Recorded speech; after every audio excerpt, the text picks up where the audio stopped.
Hi, I'm Richard the Orlando Guy, and it's time for another Orlando update. Walt Disney World's Magic Kingdom is just 2 months away from the official opening of the much-anticipated TRON Lightcycle Run coaster. In newly released footage from a cast member preview, the TRON Coaster, inspired by the TRON Lightcycle Power Run at Shanghai Disneyland, puts riders behind two-wheeled light cycles that race the digital world from the TRON film series. The story of TRON Lightcycle Run picks up after TRON Legacy, where Kevin's son, Sam Flynn, has opened a second gateway into a digital realm called the Grid. The massive structure for the coaster, located in Tomorrowland, was constructed of nearly 40 pieces, strategically assembled and aligned to create the perfect system for moving light cycles to the games. TRON Lightcycle Run Coaster officially opens April 4th of this year. Could Major League Baseball be coming to Orlando?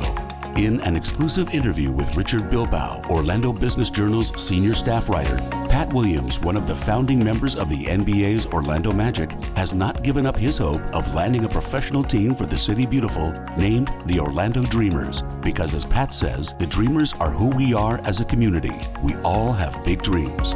There are several hurdles to overcome in realizing his dream, including finding the right team owner, building a stadium once an owner has been identified, which could cost upwards of $1 billion to build, and finding land, perhaps near International Drive in the tourist area, which would allow the stadium to cater to many other types of events.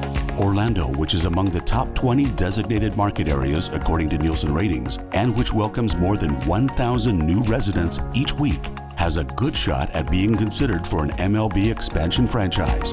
I'll keep you updated as more information becomes available. In a recent press conference, Orlando International Airport reported that it surpassed the 50 million passenger mark flowing through the airport in 2022 in a remarkable rebound in the post-pandemic era. The airport, which recently opened the new Terminal C, was built during the pandemic and proves the new terminal was more than needed to meet the projected demand, according to Kevin Thibault, CEO of the Greater Orlando Aviation Authority. Kevin also stated, by continuing to build during the pandemic, we are now well positioned for the future growth and economic expansion of the Central Florida region. Orlando International Airport, the world's 7th busiest air hub, this year expects to start designing Phase 2 of Terminal C's expansion, which includes 15 new gates on the north side of the new South Terminal, in a process expected to take a few years to complete. That's your Orlando update for this week. Click the like button, subscribe to my channel, and set the notification bell so you don't miss a single update. I'm Richard the Orlando Guy. See you next time.